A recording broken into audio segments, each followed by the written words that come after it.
ini kita wadahi dalam bentuk RPP. Begitu ya Bapak Ibu. Baik, kalau yang sudah kenal silakan, tapi kalau yang belum kenal ini secara sepintas, nama saya lengkapnya Kristiono Prahoro Sakti, SPD MMM Biomed. Ya, ini riwayat pendidikan saya, S1 Pendidikan IKIP Yogyakarta tahun 93.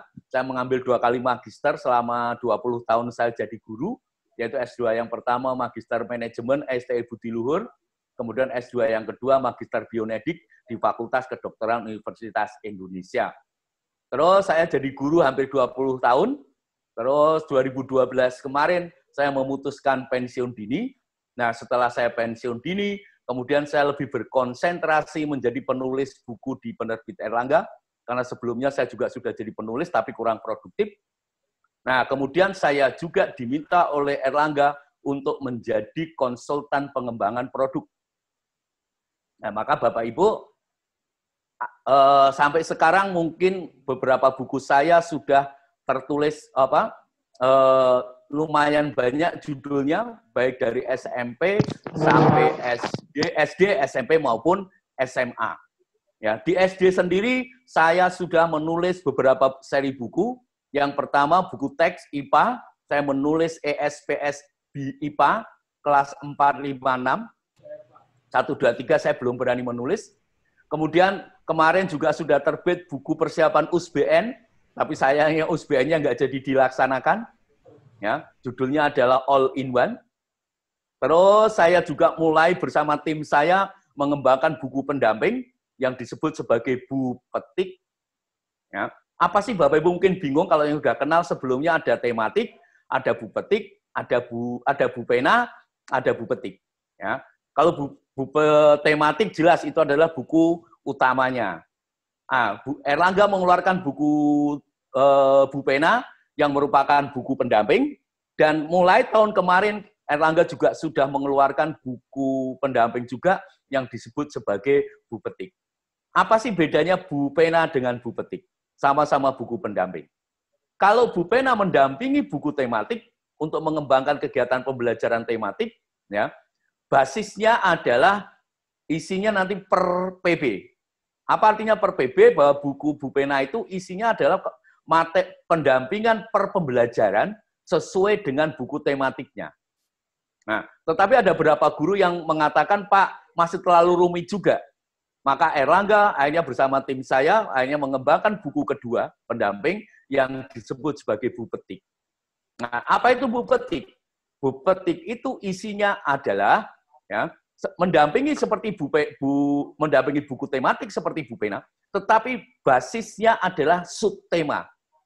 Jadi buku itu isinya subtema 1, subtema 2, subtema 3 gitu ya.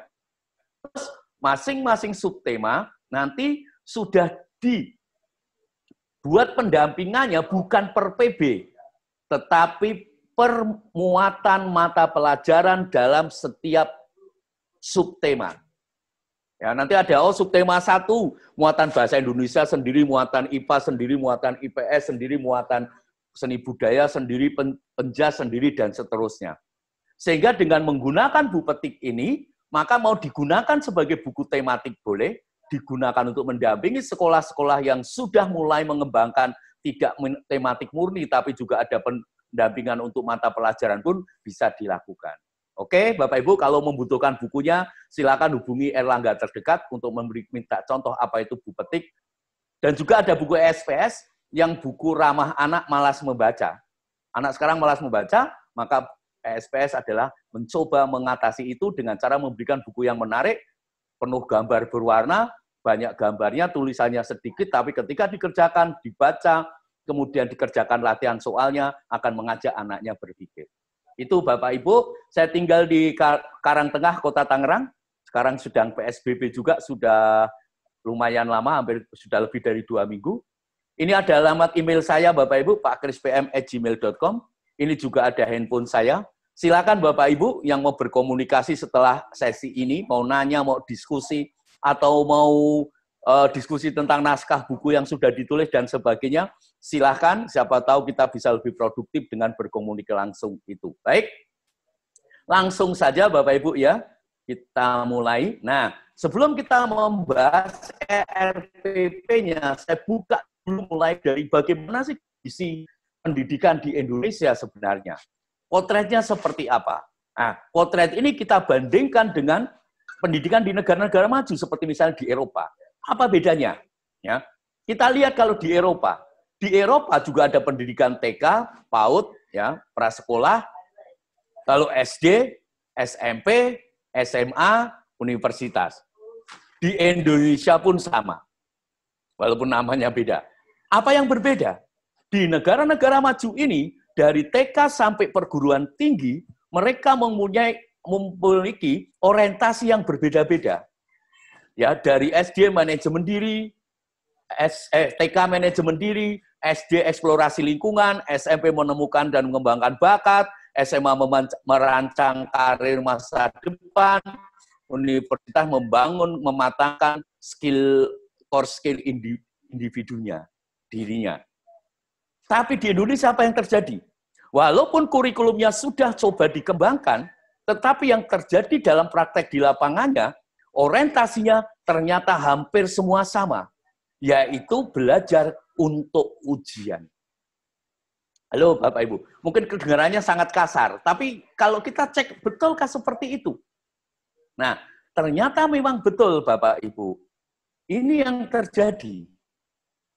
Kalau kita lihat, maka di sekolah-kelas kita, guru-guru dengan terpaksa mengembangkan kegiatan belajar yang orientasinya hanya sekedar untuk ujian. Ya, nah mengapa? Nah, ini nanti kita akan bahas di belakang. Tandanya apa? Gampang kok. Kalau kita lihat di kelas-kelas, walaupun kurikulumnya sudah berubah, kemungkinan besar situasinya masih sama seperti ini. Muridnya baris, duduk, nah mungkin akhirnya diberi buku, bukunya LKS, yang tertulis di LKS adalah ringkasan materi, dan soal-soal, mereka membaca, mengerjakan soal, dibahas. Nah, Bapak Ibu. Apa yang dikerjakan, apa yang dibaca? Konsep dan latihan soal yang akan keluar di ujian nasional.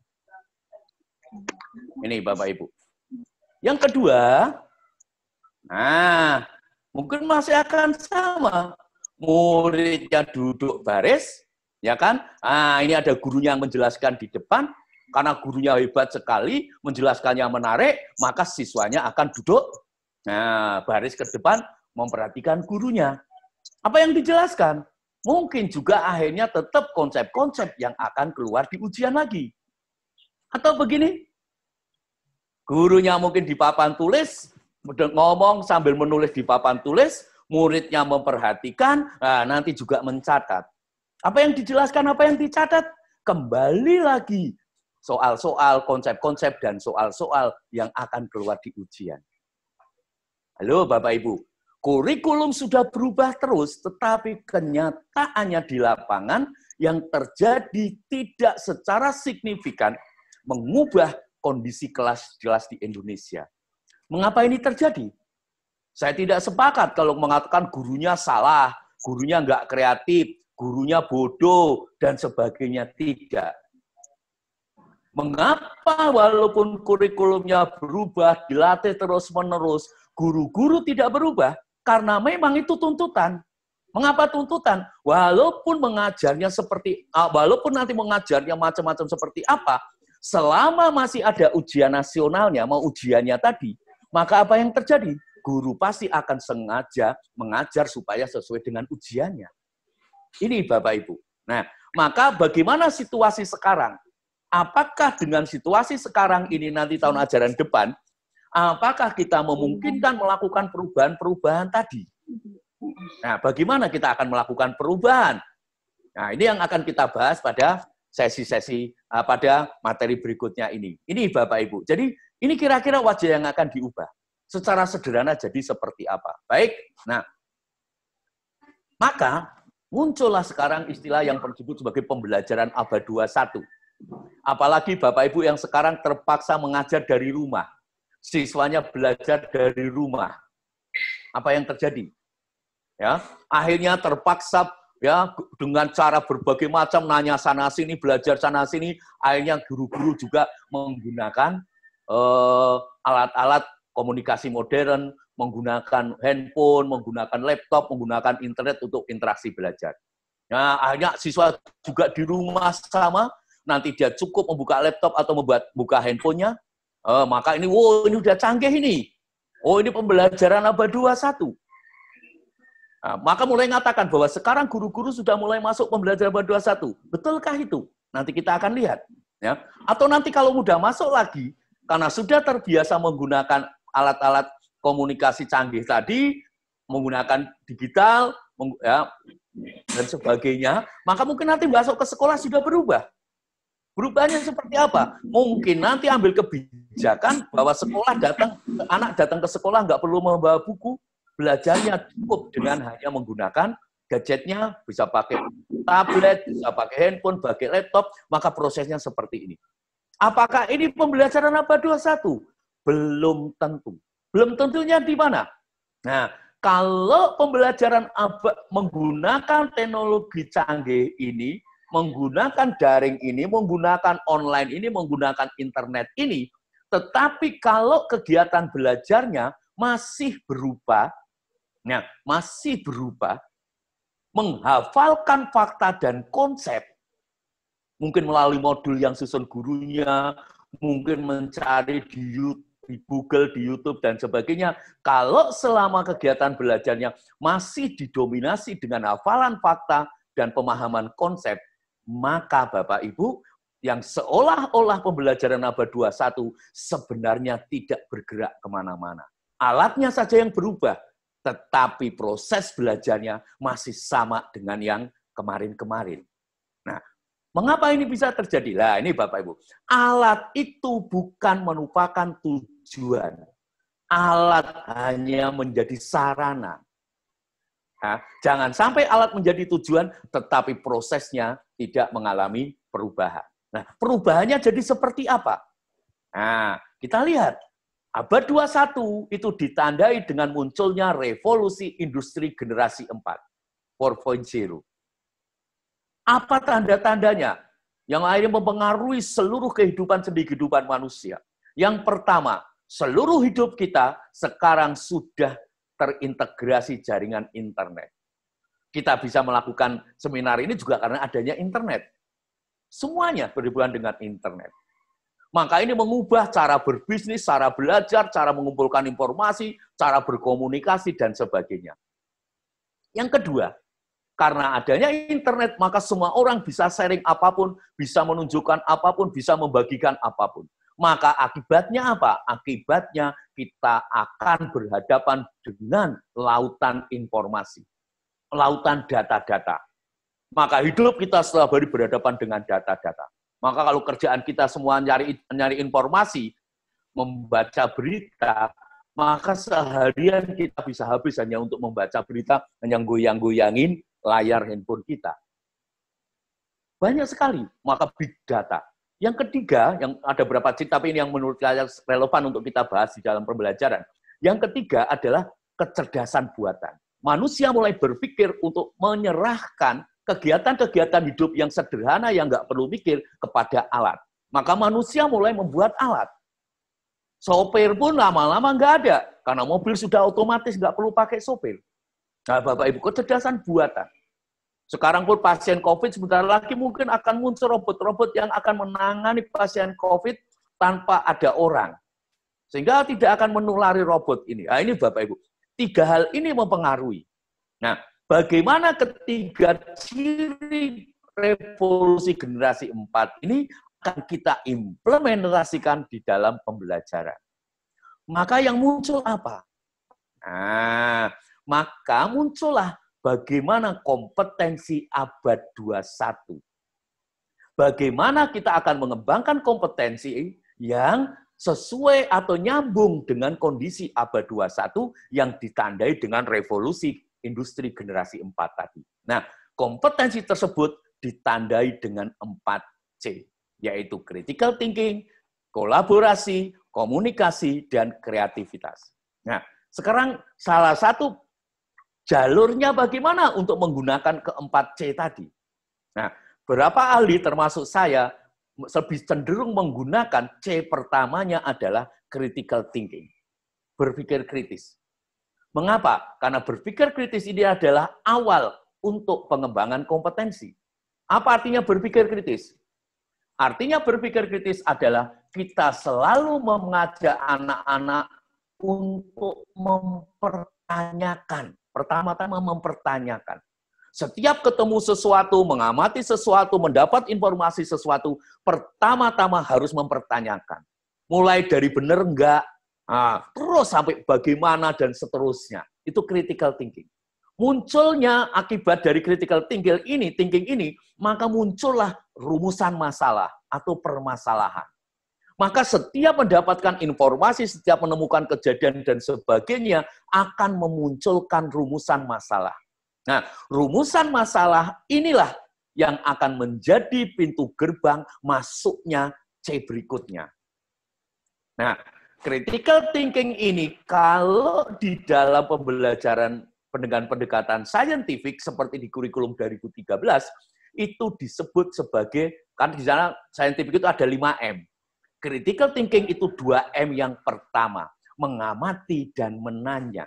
Jadi yang mengamati menanya itu esensinya adalah berpikir kritis yang ujungnya membuat pertanyaan, yang pertanyaan tadi adalah sebuah masalah. Nah, dari permasalahan tadi kemudian muncul prediksi, muncul hipotesis, dan sebagainya. Nah, dari permasalahan tersebut membutuhkan jawaban, membutuhkan solusi. Nah, jawaban, solusi yang muncul tadi ya akan berhasil dirumuskan kalau siswa menggunakan C yang kedua, yaitu kreativitas. Tanpa kreativitas, maka masalah pun tidak akan muncul.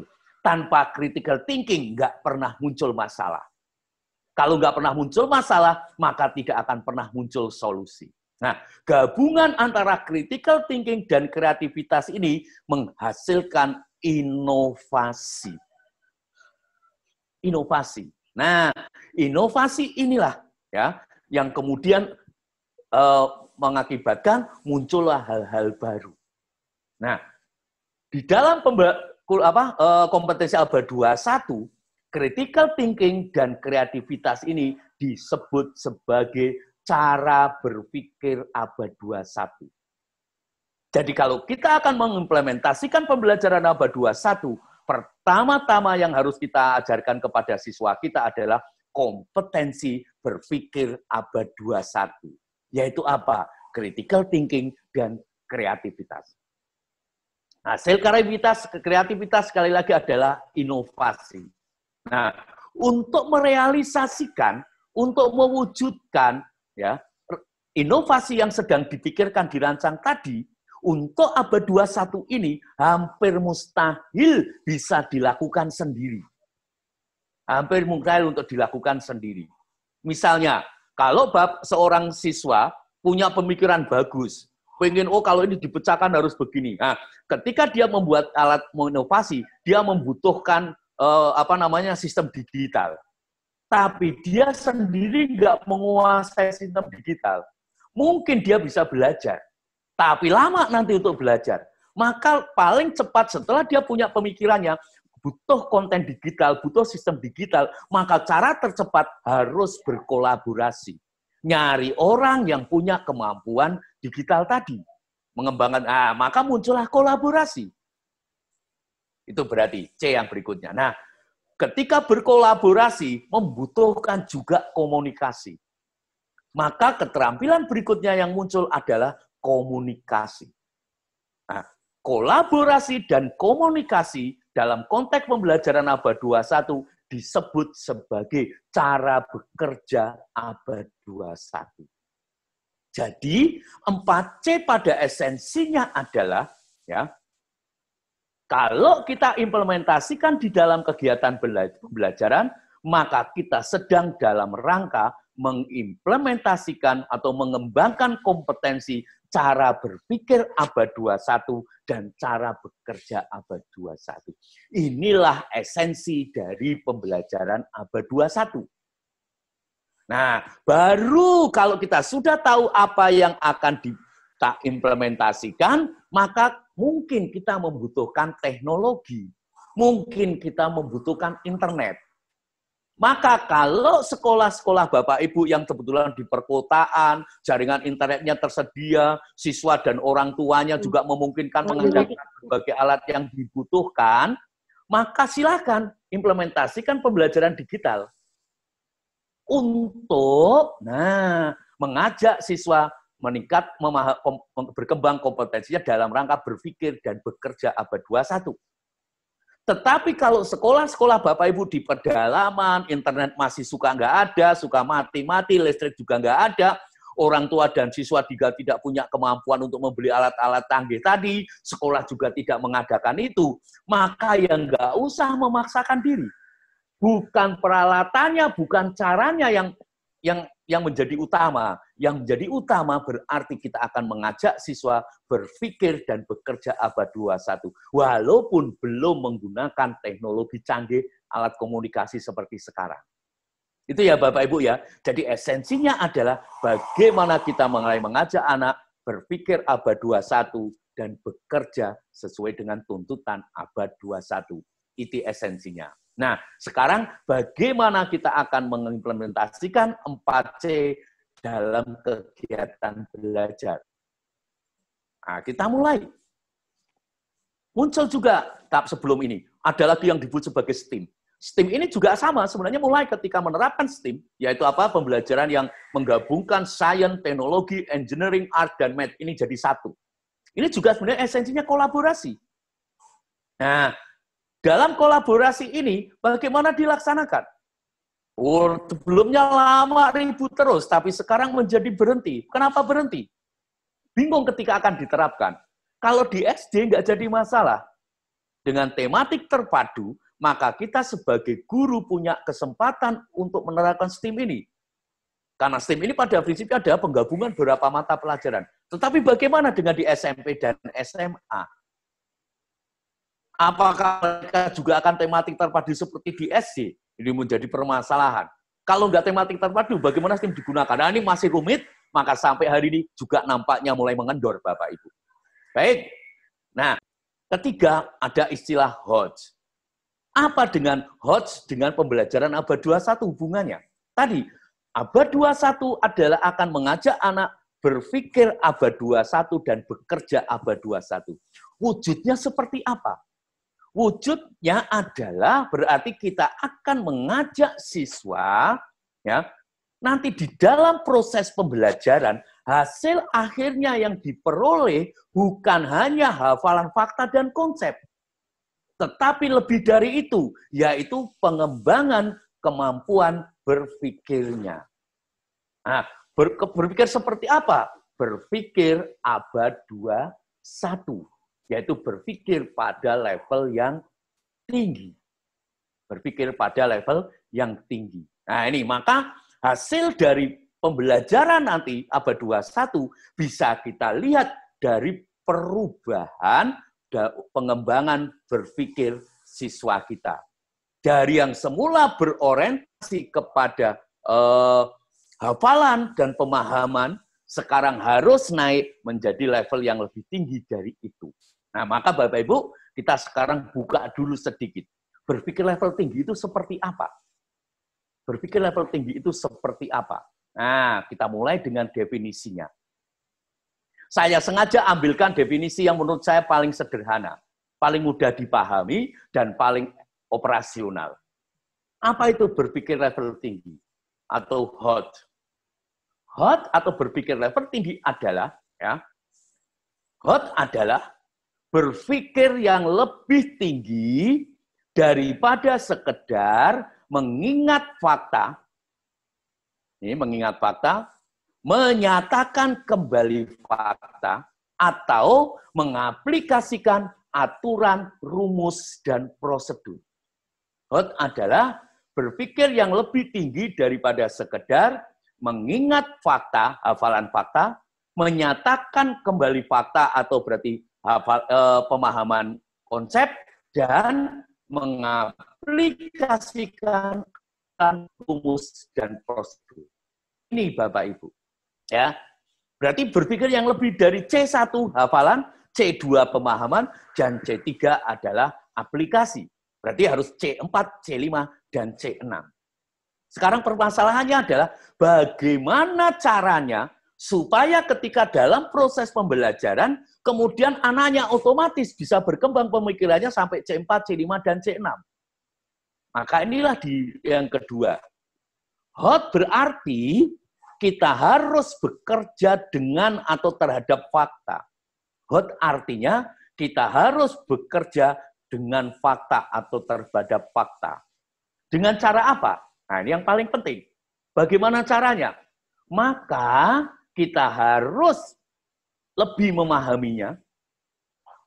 Kita juga bisa menghubung-hubungkannya, saling menghubungkannya, mengelompokkannya, memanipulasinya, bisa juga meletakkan bersama untuk memperoleh cara baru, dan mengaplikasikannya untuk memperoleh solusi baru untuk problem yang baru. Ini Bapak Ibu. Jadi esensinya apa? Supaya mungkin kita mengajak siswanya berpikir sampai level tinggi dalam proses pembelajaran, maka ketika siswa belajar di kelas, mereka harus berhadapan dengan fakta. Lalu fakta tersebut bisa dikelompokkan, dihubung-hubungkan, dan seterusnya. Ini kata kuncinya Bapak Ibu. Oke ya. Maka, nah kalau berarti apa? Kita tadi saya sebutkan. Ini yang lot, ini yang hot. Tadi, yang berpikir lot, low order, itu berarti apa? Dari C1, C2, dan C3. Dari mengingat, memahami, dan mengaplikasi. Terus, yang hot apa? Berarti yang C4, C5, dan C6. Yaitu menganalisis, mengevaluasi, dan mencipta. Ini hot. Nah, supaya bisa sampai ke hot, maka siswa kita harus bekerja dengan fakta. Itu tadi definisinya. Nah, bagaimana itu akan kita laksanakan? Kita mulai dulu. Ya. Supaya kita bisa lebih memahami lagi, maka kita mulai apa itu menganalisis, apa itu mengevaluasi, dan apa itu mencipta. Menganalisis definisinya adalah menguraikan suatu objek atau permasalahan ke dalam unsur-unsurnya dan menentukan saling keterkaitan antar unsur tersebut. Menganalisis adalah menguraikan suatu objek atau permasalahan ke dalam unsur-unsurnya dan menentukan saling keterkaitan antar unsur tersebut. Ini menganalisis. Jadi analisis itu apa? Sesuatu yang utuh kita uraikan atas unsur-unsurnya, atau ya unsur-unsur tadi ya keterkaitannya bagaimana sampai membentuk sebuah kesatuan. Itu namanya menganalisis. Nah, setelah kita paham definisinya, saya minta kita nggak usah ngomongin kata kerja operasional, KKO dulu.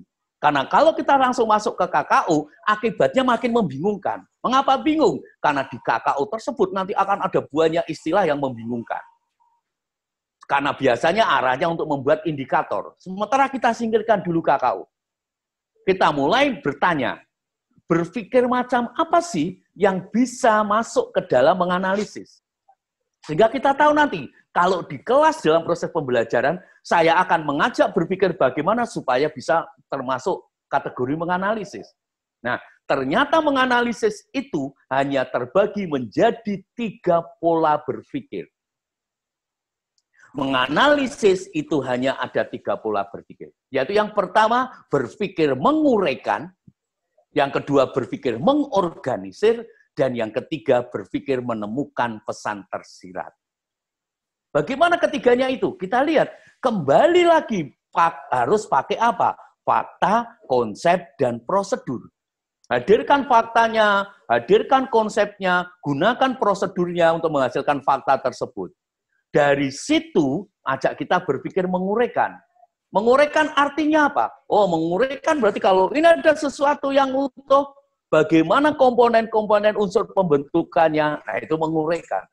Oh, kalau kebalik ini ada kejadian-kejadian, ada unsur-unsur, bagaimana kalau menjadi satu? Itu mengorganisir. Ya. Kalau menemukan tersirat berarti apa? Ada sesuatu objek yang tidak jelas, ada sebuah konsep yang tidak jelas, atau ada prosedur yang tidak jelas. Tetapi kemudian siswa bisa menemukan kejelasannya. Apa dibalik objek tadi. Nah, biasanya menemukan pesan tersirat ini digunakan dalam pembelajaran bahasa. Ini paling dominan dalam pembelajaran bahasa. Nah, ini menganalisis. Jadi kalau kita dalam kegiatan belajarnya akan mengajak siswa menganalisis, maka di dalam prosesnya pasti harus ada proses menguraikan atau mengorganisir atau menemukan pesan tersirat. Nah, menganalisis ini Bapak Ibu menjadi dasar untuk berpikir selanjutnya. Sekali lagi, menganalisis ini menjadi dasar untuk berpikir selanjutnya. Artinya apa? Tanpa dimulai dengan menganalisis, maka tidak akan masuk kepada C5 dan C6. Tidak akan masuk ke sana. Contoh, kok bisa Pak? Iya, contoh misalnya. Saya langsung naik ke C6, mencipta.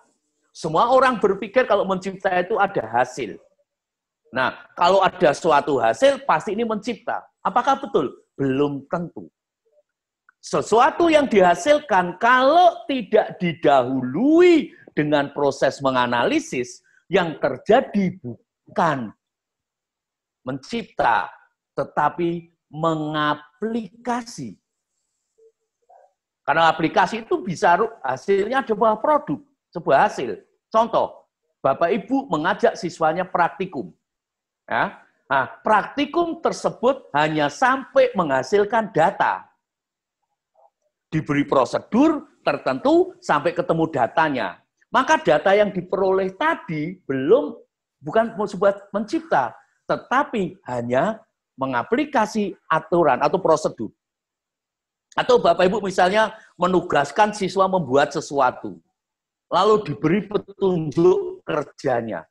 Ketika petunjuk kerja itu diterapkan, ada hasil, maka ini ada hasil. Tetapi hasil ini bukan berpikir mencipta, tapi baru berpikir mengaplikasi. Karena tidak ada proses menganalisis. Itu ya Bapak Ibu ya. Nah, maka tergantung nanti. Kalau hasil analisisnya digunakan untuk menguji sesuatu, itu dinamakan mengevaluasi. Ya. Caranya bagaimana?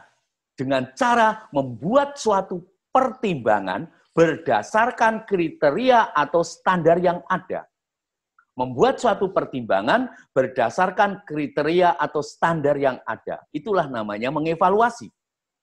Jadi ketika mengevaluasi adalah menguji sesuatu dengan menggunakan standar tertentu. Dengan menggunakan standar tertentu. Nah, maka berdasarkan standarnya, berpikir mengevaluasi dibedakan dua.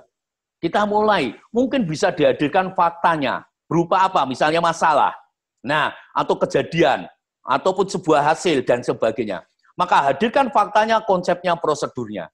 Nah, setelah dihadirkan ini, kalau kita akan memeriksa, berarti kita gunakan standar internal. Jadi berpikir mengevaluasi dibagi dua, yaitu memeriksa yang pertama checking. Checking artinya apa? Menguji sesuatu dengan menggunakan standar internal. Jawaban dari kesimpulan atau jawaban dari checking apa? Jawabannya adalah benar atau salah. Jadi ketika dia memeriksa, oh ini benar, oh ini salah, berdasarkan standar internalnya. Nah, kalau kita berpikir yang berikutnya lagi pada mengevaluasi, yaitu check critiquing, mengkritisi. Kalau mengkritisi, itu menggunakan kriteria eksternal, di luar. Maka jawabannya atau kesimpulannya kalau kita mengkritisi adalah bisa benar dan sesuai, bisa benar tapi tidak sesuai atau tidak pas, bisa salah tapi sesuai, salah tapi tidak sesuai. Nah ini Bapak Ibu. Jadi kalau kita akan mengembangkan pembelajaran yang memungkinkan siswa berpikir C5 mengevaluasi, maka di dalam prosesnya harus sampai kepada ada satu proses di mana siswa nanti berpikir memeriksa atau mengkritisi. Oke, nah kalau hasil analisisnya digunakan untuk menghasilkan sesuatu. Namanya itu mencipta. Dengan cara apa? Dengan cara menggabungkan beberapa unsur menjadi bentuk kesatuan. Itu mencipta. Nah, dilihat dari hasilnya, ini yang jadi masalah. Seringkali kita berpikir bahwa yang namanya mencipta, hasilnya adalah sebuah produk, benda, barang, sistem yang sudah jadi. Itu namanya memproduksi. Nah, karena berpikirnya hanya memproduksi, maka biasanya dalam kegiatan belajar kita mengalami kesulitan untuk mengembangkan sampai berpikir ini. Nah, padahal yang namanya mencipta, berpikirnya bukan hanya memproduksi, tapi juga ada berpikir menggeneralisasi dan merencanakan. Nah, apa itu menggeneralisasi? Menggeneralisasi adalah mengubah dari yang umum, khusus, hal khusus menjadi umum. Nah, ini menggeneralisasi. Berarti apa? Berpikir menggeneralisasi pasti ada sesuatu prosedur, fakta, ataupun konsep, ya, hasilnya tadi dari fakta-fakta yang khusus kemudian dihubung-hubungkan menjadi kesimpulan. Itu namanya menggeneralisasi. Maka hasil dari menggeneralisasi itu bisa kesimpulan, bisa konklusi, atau yang ketiga adalah prediksi. Jadi dalam kegiatan belajar, kalau kita akan mengajak anak berpikir menggeneralisasi, pasti prosesnya apa? Prosesnya pasti ada kejadian-kejadian khusus, kejadian dihubung-hubungkan, maka sampai kesimpulan. Ada kejadian-kejadian khusus dihubung-hubungkan, akhirnya tercapai prediksi, dugaan. Jadi hasilnya adalah kesimpulan atau prediksi. Itu menggeneralisasi. Dan itu sangat mungkin dilakukan. Yang kedua, berpikir mencipta itu hasilnya adalah sebuah perencanaan atau planning. Maka berpikirnya namanya merencanakan. Apa itu merencanakan? Sesuatu yang belum atau akan dilaksanakan. Maka merencanakan berarti apa? Oh, ada kejadian, ada masalah. Kemudian siswa diminta misalnya apa yang akan dilakukan, apa yang akan dirancang supaya permasalahan ini bisa selesaikan misalnya. Ini adalah merencanakan.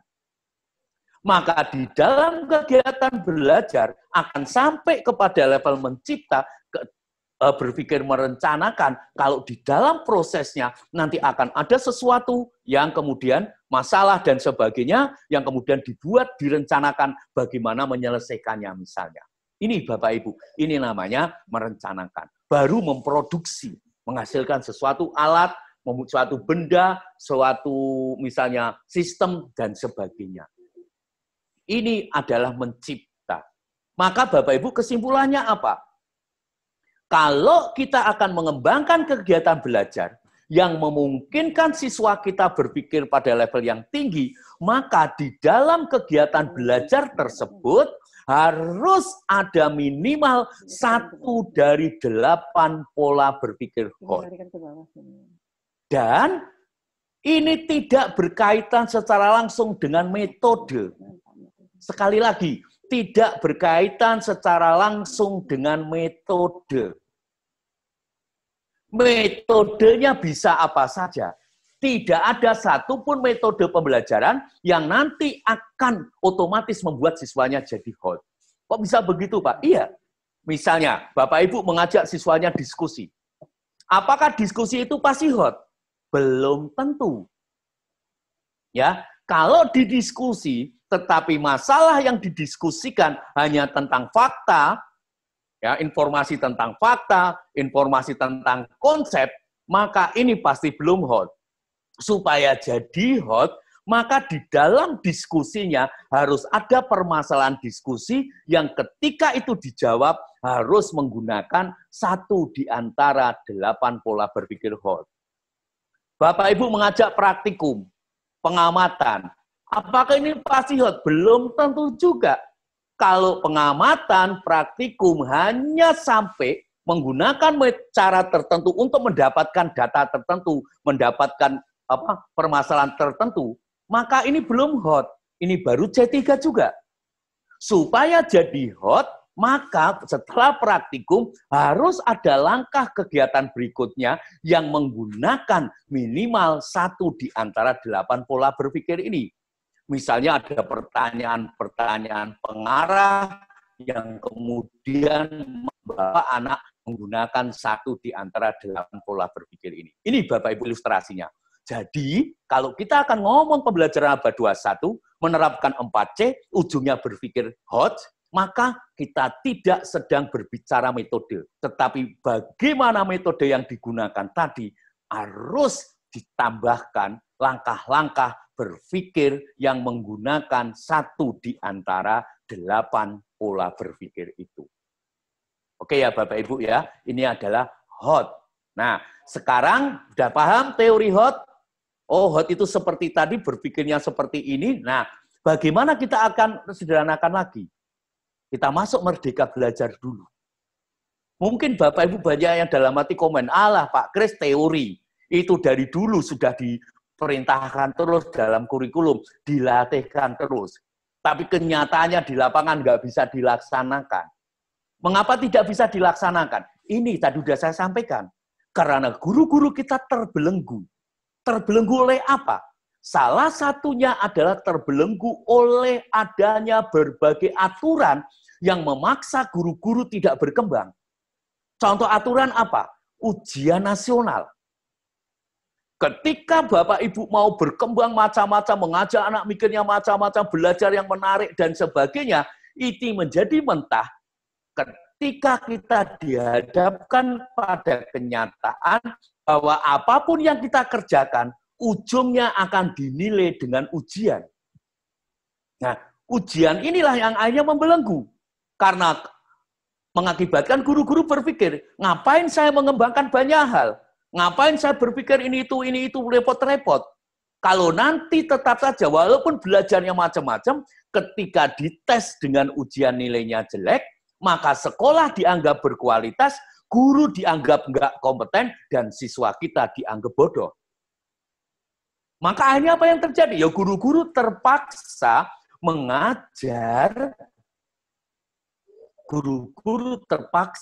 mengajar, yang penting anak siap untuk ujian. Maka kurikulum dirubah apapun tidak berpengaruh. Nah, mulai tahun ajaran depan, kita punya kesempatan untuk mengembangkan pembelajaran tadi. Kenapa? Karena sudah muncul kebijakan Merdeka Belajar yang dilaksanakan, yang diwujudkan, atau yang diidekan oleh Mas Menteri kita. Apa itu Merdeka Belajar? Ada 4 poin. Poin keempat tentang zonasi dalam PPDB, udah nggak usah dipikirkan. Bukan level saya untuk ngomong itu. Biarkan manajemen. Tapi 3 poin yang depan ini yang harus kita pikirkan. Yang pertama, menyangkut ujian sekolah berstandar nasional. Yang kedua, menyangkut ujian nasional. Pada prinsip dasarnya, kedua model alat evaluasi ini ditiadakan. Nah, dengan ditiadakannya USBN dan UN, berarti ya satu mekanisme evaluasi yang dulu sangat mendominasi penilaian kinerja kualitas sebuah sekolah ataupun proses pembelajaran ini ditiadakan. Maka ke depan Bapak Ibu nanti tidak akan berhadapan dengan siswa-siswa yang akan mengerjakan ujian nasional dan USBN. Siswa-siswa kita tidak akan diukur pencapaiannya melalui UN dan USBN. Guru-guru juga tidak akan dievaluasi dari perolehan nilai UN dan USBN oleh siswa kita. Kualitas sekolah juga tidak akan diukur berdasarkan perolehan hasil UN dan USBN ini. Ini ditiadakan Bapak Ibu. Nah, kalau ini ditiadakan, berarti kita punya kesempatan untuk mengajar yang tidak lagi orientasinya hanya untuk USBN dan UN. Maka berarti kita dalam mengembangkan kegiatan pembelajaran jangan sampai ujian nasional dan USBN-nya ditiadakan, tetapi kegiatan belajarnya masih berorientasi seolah-olah nanti akan diukur dengan UN dan USBN. Nah, karena standar utama kualitas ini ditiadakan, maka akhirnya kita akan bingung. Kualitas seperti apa? Nah, ketika bingung itu, maka kesempatan kita untuk menentukan kualitas sekolah kita. Menentukan kualitas sekolah kita. Dulu semua diukur pakai UN. Begitu nggak ada UN lagi, maka kita bisa menentukan standar kualitas kita. Dulu semua sekolah di pedalaman, di kota, ya kan, seperti apapun kondisinya, nanti harus bertempur di tempat yang sama, arena yang sama, yaitu UN. Sekarang nggak ada lagi. Maka akibatnya apa? Konsekuensinya di sekolah-sekolah sekarang harus mengembangkan pembelajaran sesuai dengan kondisi sekolah masing-masing. Ini Bapak Ibu. Jangan sampai nanti semuanya mengarah kepada hal yang sama dengan cara yang sama, walaupun kondisinya berbeda-beda. Maka Bapak Ibu, mulai tahun ajaran depan, mari kita berpikir mengembangkan kegiatan pembelajaran di mana ujian standar itu sudah nggak menjadi kriteria utama, maka mari kita kesempatan ini kita ambil untuk mengembangkan kegiatan belajar yang lebih mengajak siswanya mikir supaya bisa nyambung dengan abad 21 ini, Bapak Ibu. Lah, musik lagi, Pak. Itu kan teori lagi. Administrasinya berjibun. Nah, Mas Menteri sudah mulai meregulasi juga, yaitu RPP. RPP pun sudah berubah. Nah, oke ya. Mengapa? Sekarang guru-guru diminta tidak terlalu dibebani dengan administrasi. Administrasi yang dibuat guru menjadi sederhana, menjadi sedikit, menjadi mudah, tetapi bisa dilaksanakan. Maka muncullah regulasi Merdeka Belajar dalam hal RPP atau administrasi. Prinsipnya apa? Sekarang guru bebas ya membuat, menggunakan, dan mengembangkan RPP sesuai dengan kebutuhannya. Bebas, Bapak Ibu. Maka ke depan tidak boleh ada satu pihak dari manapun yang datang ke sekolah mengatakan kepada para guru bahwa RPP Bapak Ibu salah, harusnya menggunakan seperti ini. Karena sekarang diminta bebas. Yang harus sama apa? Yang harus sama isinya. Kurikulum RPP baru isinya hanya yang utama hanya wajib 3 komponen. Komponennya apa? Di situ harus ada tujuan pembelajaran, kegiatan pembelajaran, dan asesmennya, penilaiannya. Hanya 3 ini yang isinya. Yang lain nggak ada, nggak diwajibkan ada. Nah, kalau nggak diwajibkan ada, apakah kita masih akan memakan diri untuk mengadakan yang tidak diwajibkan tadi? Ya boleh, tetapi kalau hal itu menyulitkan, ya nggak usah. Kalau hal itu mengakibatkan RPP nggak bisa dilaksanakan, ya nggak usah. Pada prinsipnya isinya 3 hal, tetapi di dalam ketiga hal ini harus menyangkut, harus mewadahi beberapa kebutuhan untuk pembelajaran tadi, Bapak Ibu. Walaupun nggak perlu ditulis. Maka bagaimana kita akan mengembangkan RPP yang isinya adalah tadi ya kemampuan berpikir abad 21, kemampuan bekerja abad 21 yang muncul di sana hot tanpa membuatnya bertele-tele. Kenapa? Cukup 1 halaman saja.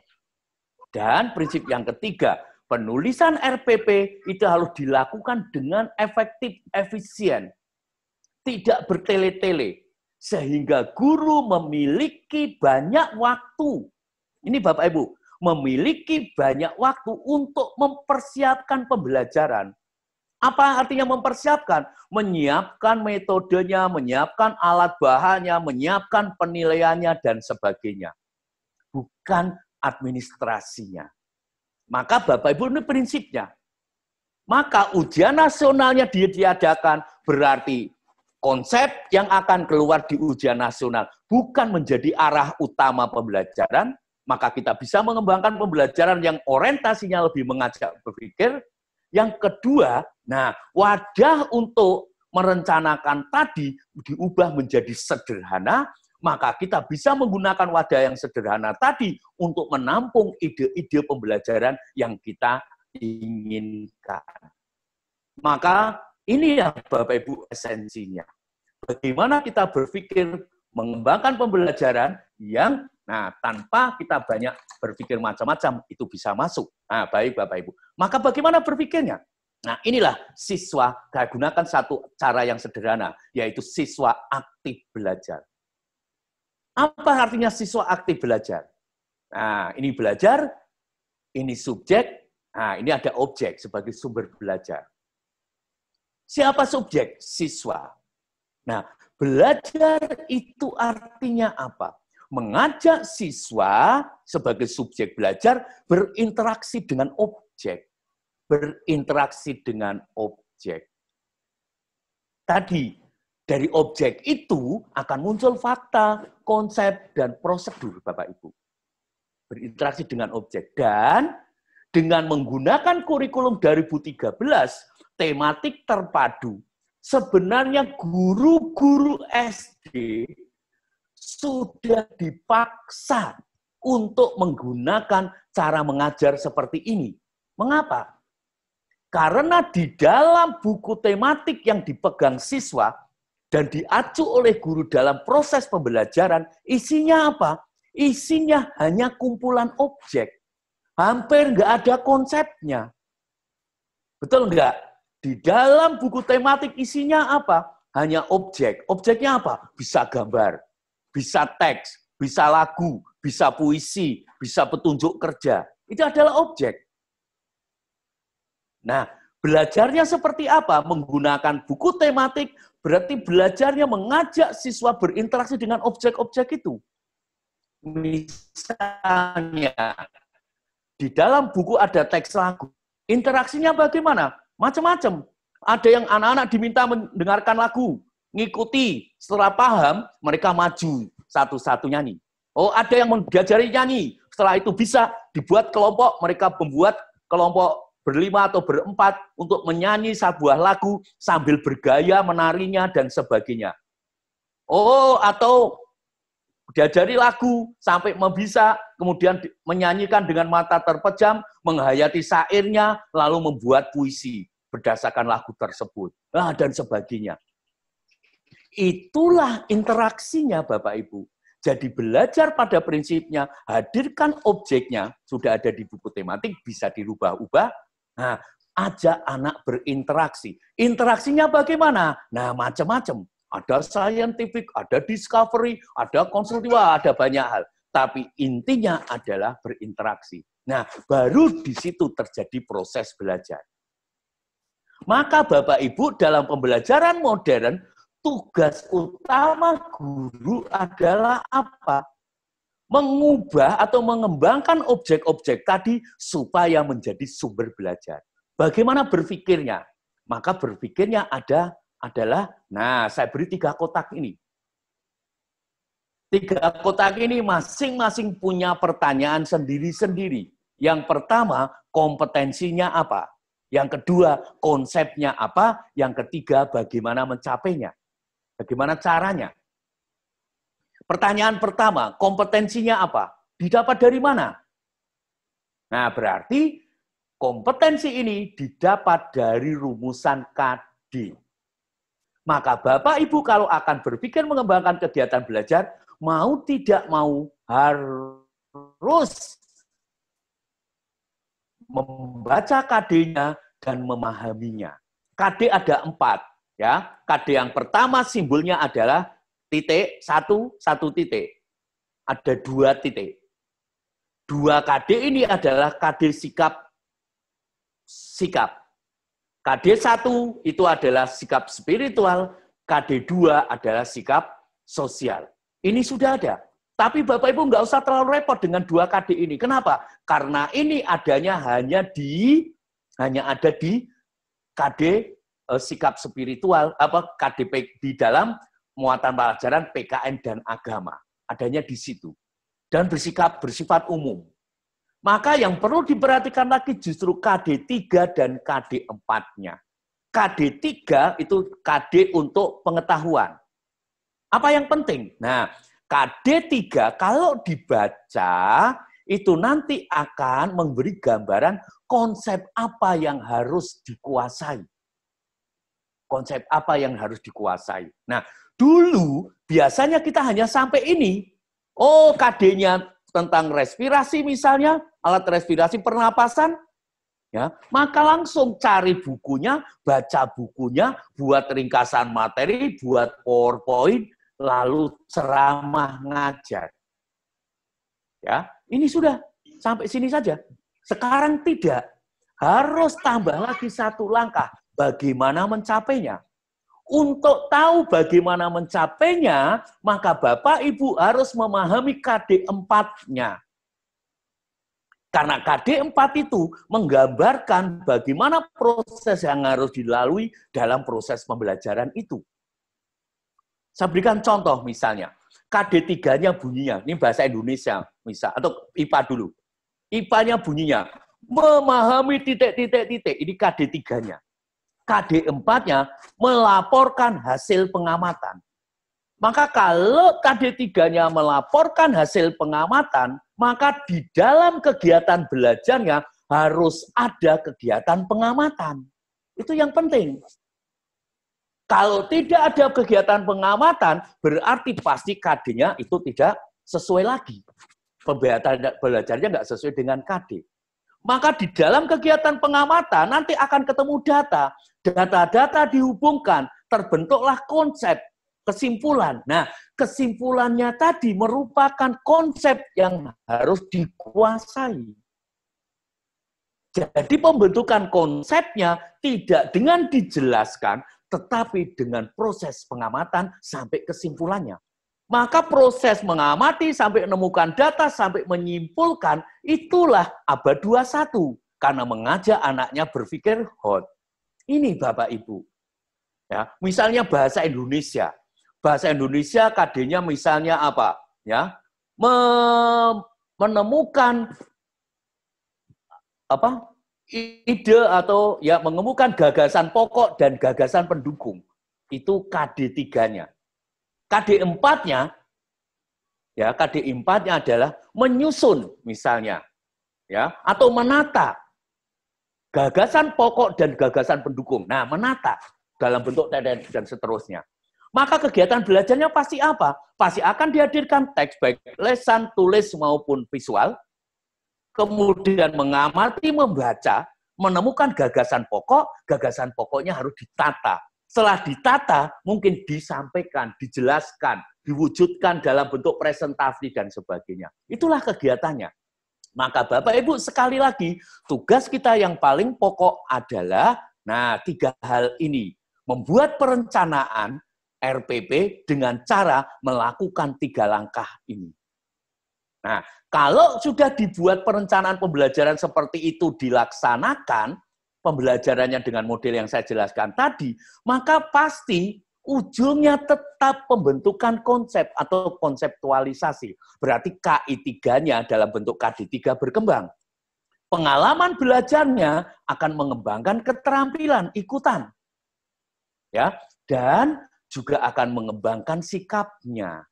Inilah hasilnya Bapak Ibu, keutuhan kompetensi dari KI 1, KI 2, KI 3, KI 4 itu menjadi satu dalam kegiatan pembelajaran. Kalau ini kita laksanakan, ini mengajak siswanya aktif belajar. Ya, inovatif, berkembang, kreatif, efektif, menyenangkan. Ini namanya PAIKEM. Dan tanpa kita sadari Bapak Ibu, ternyata kita sudah mengembangkan pembelajaran abad 21. Ditandai apa? Ditandai dengan mulai berkembangnya berpikir. Ditandai dengan apa? Dengan adanya proses 4C. Ada literasi, dan ada apalagi karakter, dan sebagainya muncul di situ. Inilah Bapak Ibu. Ya. Bagaimana kita akan mengimplementasikan ide pembelajaran abad 21, mengajak anaknya berpikir, maka secara garis besar, inilah prosesnya. Pak, di kelas ada guru, Pak. Betul. Di kelas ada guru. Ini kan di kelas. Nah, kehadiran guru di kelas jangan sampai malah mengganggu kegiatan pembelajaran. Mengapa terganggu? Karena gurunya justru ngerecokin. Kenapa? Karena yang terjadi gurunya malah berdiri di tengah-tengah ini. Akhirnya tidak memberikan objeknya, malah menjelaskan objeknya menjadi fakta konsep kepada siswanya. Maka guru di dalam kelas fungsinya apa? Sebagai fasilitator. Apa artinya fasilitator? Menciptakan. Maka RPP adanya di mana? RPP adanya di dalam proses menciptakan. RPP adalah sebuah dokumen yang berisi ya bagaimana kreativitas guru, bagaimana pemikiran guru, bagaimana rencana guru untuk kegiatan belajar yang akan dilalui oleh siswa. Itu harus diwujudkan dalam RPP ini, Bapak Ibu. Jadi RPP isinya apa? Isinya adalah dokumen pemikiran kita bagaimana interaksi belajar akan terjadi. Setelah kegiatan belajar dilaksanakan, tetap yang berinteraksi adalah siswa. Di kelas tugas kita apa? Mengelola siswanya supaya siap berinteraksi, mengelola objeknya supaya siap diinteraksi. Nah, Bapak Ibu, maka inilah tugas kita terhadap siswa. Evaluasi keterampilan, identifikasi kesulitan, evaluasi pencapaian, motivasi menolong. Tugas kita kepada objek. Lah ini, membuat RPP tadi. Dalam rangka tadi, strukturisasi materi konsep baru dilaksanakan, terus menyajikan program, baru evaluasi kontrol program jalan atau tidak. Ini Bapak Ibu. Jadi ide besar pembelajaran ya dengan memodalkan 4C abad 21, mengajak siswanya berpikir, kalau secara sederhana kita wujudkan dalam kegiatan pembelajaran, intinya hanya satu, mengajak siswanya berinteraksi dengan objek. Wujudkan interaksi tersebut dalam sebuah perencanaan dalam bentuk RPP. RPP-nya seperti apa? Setelah ini kita akan lanjut sampai ke sana. Nah, maka kesimpulannya apa Bapak Ibu? Maka implementasi pembelajaran abad 21 isinya adalah apa berarti? Harus terjadi perubahan, transformasi model kegiatan pembelajaran dari yang konvensional, yang ditandai tadi dengan guru yang dominan, siswanya tidak dominan, metodenya ceramah, penilaiannya didominasi dengan tes tertulis saja, ujian, ulangan, dan sebagainya, aspeknya hanya pengetahuan, yang keempat siswanya pasif, dan tidak terencana dan komunikatif. Ini yang tanda paling besar. Tandanya apa? Ketika kita masuk ke kelas akan mengajak siswa belajar, ya, apakah terencana dan komunikatif? Tandanya gampang. Apakah siswa kita tahu hari ini mau belajar apa, caranya bagaimana? Kalau siswa kita tidak tahu, berarti belum terencana dan belum komunikatif. Apakah wakasek kurikulum dan kepala sekolah tahu? Hari ini kita akan masuk kelas, mengajak siswa belajar apa, caranya bagaimana? Kemungkinan besar juga tidak tahu. Apakah orang tuanya tahu atau tidak? Juga tidak tahu. Jangan-jangan kita pun sebagai guru tidak tahu juga. Baru mikir hari ini mau belajar apa, caranya bagaimana, setelah kita ada di dalam kelas. Inilah konvensional. Ini yang harus dirubah menjadi modern. Apa artinya modern? Nah, sekarang siswanya dominan. Metodenya bervariasi. Penilaiannya multi cara, multi aspek. Siswanya jadi aktif dan terencana dan komunikatif. Karena RPP sebagai perencanaan dokumennya sedikit, hanya satu lembar, maka ini bisa dikomunikasikan dengan mudah. Kalau diberikan kepada siswa dan orang tua, maka orang tua siswa tahu bersama siswa besok mau belajar apa, caranya bagaimana. Diberitahukan kepada wakasek dan kepala sekolah, maka wakasek dan kepala sekolah tahu besok atau hari ini mau belajar apa, caranya bagaimana. Inilah Bapak Ibu perubahannya. Nah, perubahan ini nampaknya sesuai dengan keinginan Pak Presiden kita. Pak Presiden kita pernah berpesan, guru konsentrasi ngajar saja, jangan dibebani dengan kegiatan administrasi. Maka orientasi berubah dari administrasi berubah menjadi perencanaan. Maka semuanya sudah mendukung untuk kita berubah, maka Bapak Ibu mulai tahun ajaran depan, mari kita mulai lakukan perubahan-perubahan tadi. Nah, oke Bapak Ibu, Itu sesi saya untuk bagaimana kita berpikir untuk RPP. Nah, sekarang bagaimana pemikiran tadi kita implementasikan di dalam kegiatan belajar dengan membuat RPP. Maka mulailah kita lihat RPP-nya. Tuh, sorry. Oke, kita lihat RPP-nya. RPP-nya seperti apa? Nah, ini. Baik. Inilah bentuk RPP-nya, Bapak Ibu. Saya beri judul RPP. Kalau Bapak Ibu masih pakai tematik, ya tematik. Tapi kalau di sekolah sudah dimodifikasi, kemudian ada mata pelajaran, ya nggak apa-apa, tetap dibuat mata pelajaran. Nah, tadi intinya 3. Nih, ada tujuan pembelajaran, kegiatan pembelajaran, dan penilaian asesmen. Hanya ini saja. Lainnya nggak perlu. Nggak usah direpot-repotkan. Lah, yang lain nggak boleh, Pak. Yang lain boleh. Nah, misalnya identitas. Ya tetap harus dibuat. Tapi identitas ini kan nggak mikir. Kan nggak mikir, Bapak Ibu. Misalnya nama sekolah, kelas, tema, subtema, semester, KD, itu nggak perlu mikir. Maka ini dimasukkan tidak membebani karena tidak mikir. Nah, untuk KD-nya Bapak Ibu, sebaiknya bisa dibuat pemetaan KD dalam subtema itu. Nah, dasar satu KD RPP ini Bapak Ibu membuatnya jangan per tatap muka atau per PB, tapi buatlah per subtema. Dan kalau di sekolah Bapak Ibu ada paralel, maka buatlah RPP untuk satu subtema. Kalau gurunya ada beberapa karena paralel, maka diskusikan dalam satu kelompok guru paralel tersebut. Ya, ini KD-nya. Ini boleh dibuat subtema pemetanya yang merah-merah ini ya, nanti Bapak Ibu cari. Nah, isinya kan tetap ada KD. Maka masukkan KD 3 dan KD 4-nya. Berdasarkan KD-nya tadi, kita lihat buku tematiknya, maka kita buat tematiknya, RPP-nya. Mulai dari mana? Saran saya jangan mulai dari kolom 1. Mulailah dari kolom 2, yaitu kegiatan pembelajaran. Kita baca muatan KD-nya, muatan pelajaran dengan KD-nya, ya. Terus kita buat KD-nya. Misalnya, oh sini ada bahasa Indonesia, karena kebetulan di teksnya ada bahasa Indonesia. Lihat teks di buku tematiknya ada apa. Maka kita mulai. Bahasa Indonesia bunyinya apa? Mencermati gagasan pokok dan gagasan pendukung, dan seterusnya. Menata informasi yang didapat dari teks, dan seterusnya. Ini KD-nya. Dari 2 KD, ini kita lihat di buku teksnya. Oke, maka kita mulai rancang pembelajarannya dulu.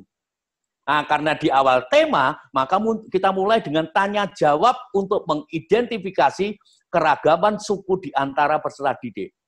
Uraian kegiatan belajar, jangan langkah-langkah pembelajaran. Kalau langkah-langkah pembelajaran, siswa ngapain, guru ngapain, siswa ngapain, guru ngapain, itu ditulis panjang sekali, maka nggak mungkin 1 lembar. Maka beberapa langkah pembelajaran tadi simpulkan menjadi sebuah cara atau kegiatan pembelajaran. Maka tulis di sini, tanya jawab untuk mengidentifikasi keragaman suku di antara peserta pendidik. Cara tanya jawabnya bagaimana? Tidak perlu kita tulis. Misalnya guru membawa gulungan kertas, kertasnya dilempar kepada satu anak, ditangkap, nah lalu mengenalkan diri. Boleh pakai itu.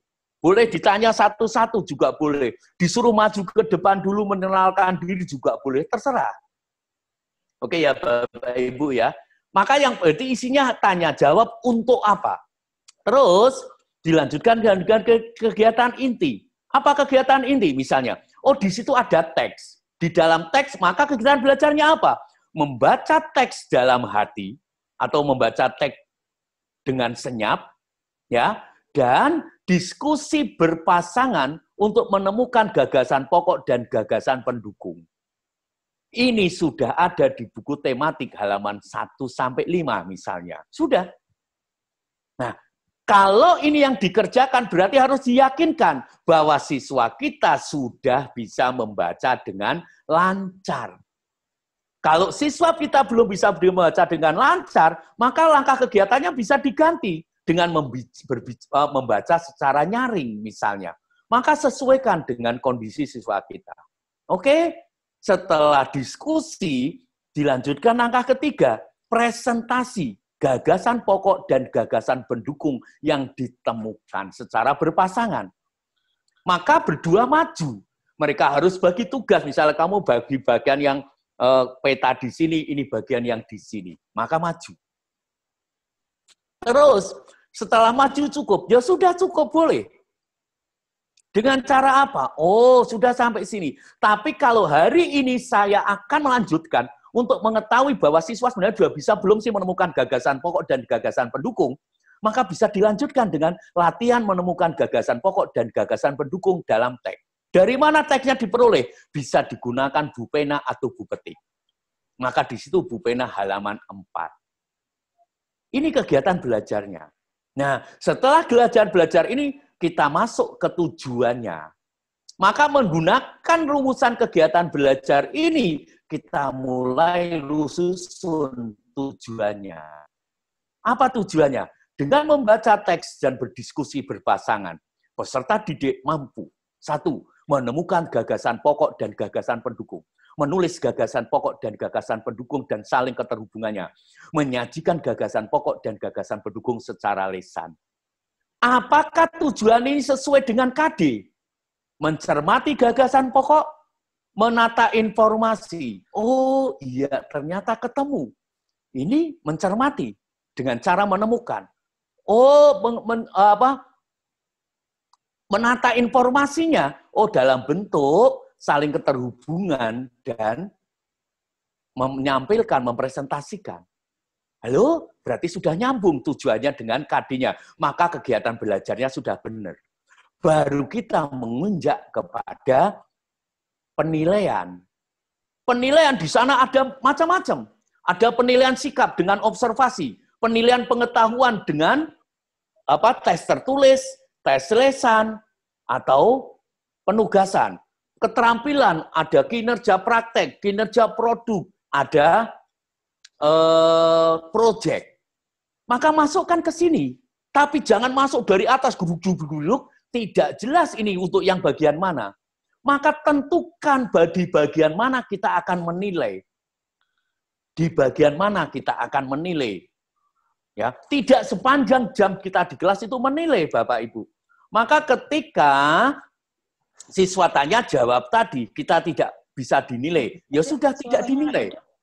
Oh, ketika siswa membaca teks dalam hati, diskusi berpasangan untuk menemukan gagasan pokok, maka ketika dia diskusi sebenarnya siswa berkembang pengetahuannya, berkembang keterampilannya, berkembang juga sikapnya. Tapi tidak mungkin semuanya bisa dinilai, karena kita nggak punya kemampuan untuk menilai. Maka yang dinilai ketika membaca teks hanya sikap, observasi, sikap kerjasama. Nah, ketika siswa mempresentasikan hasilnya, sebenarnya juga ada sikap, ada pengetahuan, ada keterampilan. Tapi saya putuskan yang saya nilai hanya keterampilan saja, praktek presentasi. Terus dari latihannya, ya, kemudian bisa kita nilai pengetahuannya, yaitu dengan penugasan. Halo Bapak Ibu, maka di muatan bahasa Indonesia ini mungkin kita bisa melakukan penilaian ini. Kalau ini masih terlalu lama, nggak usah, bisa juga. Maka ketika maju praktik presentasi pun nggak perlu kita nilai. Boleh juga Bapak Ibu. Inilah Bapak Ibu, silakan ini diatur. Tetapi tentukan di bagian mana dinilai, menilai tentang apa. Itu jelas Bapak Ibu. Sampingnya, diletakkan di sampingnya. Nah, setelah kita bisa menentukan penilaiannya, lalu kita buat rubriknya. Nah, terus nanti masuk ke IPS juga begitu, masuk ke IPA begitu, masuk ke pertemuan kedua, ketiga, dan seterusnya, Bapak Ibu. Itu ya. Nah, saya nggak akan bahas kalau waktu kita terbatas. Kita langsung masuk ke muatan bahasa Indonesia. Setelah di bahasa Indonesia belajarnya seperti ini, saya akan menilai seperti ini, maka kita lanjutkan dengan membuat rubriknya. Apa rubriknya? Pertama, saya akan menilai dengan mengobservasi sikap kerjasama. Apa yang kita lakukan? Maka kita buat rubriknya. Caranya bagaimana? Kita harus mencari tanda-tanda dari si kerjasama. Jangan pelototi, tapi kita cari tanda-tanda dari kerjasama itu apa? Oh, tanda dari kerjasama ketika mereka berdiskusi dua-dua apa? Oh, mereka saling aktif berbicara. Yang kedua, selalu berada di dalam kelompok. Boleh ditambah yang lain. Tapi cukup ini saja. Caranya bagaimana menilainya? Tinggal muncul atau tidak, ya atau tidak. Maka ketika kita memberi perintah, anak-anak silakan baca nanti ya. Terus buat diskusi, temukan ide, diskusikan untuk apa? Gagasan pokoknya apa, gagasan pendukungnya apa, buat menjadi sebuah peta konsep, lalu latihan nanti mau maju ke depan loh ya. Sudah. Nah, ketika mereka berdua diskusi sudah diberi, mereka kalau ketika diskusi harus menunjukkan loh ya, kalian harus kerjasama. Tandanya apa? Pokoknya berdua harus saling berbicara. Yang ketiga harus berada di dalam kelompok. Maka begitu mereka mulai diskusi, kok ada yang diam saja, berarti, halo itu yang diam saja berdua ngapain? Halo mulai kerjasama. Nah, berarti kerjasama. Ada yang keluyuran. Keluyuran kenapa? Nah, itu Bapak Ibu. Nah, setelah mereka kemudian proses berikutnya, mereka bisa berdiskusi, bisa kerjasama dengan baik, maka ya sudah, nggak usah dipelototi satu-satu.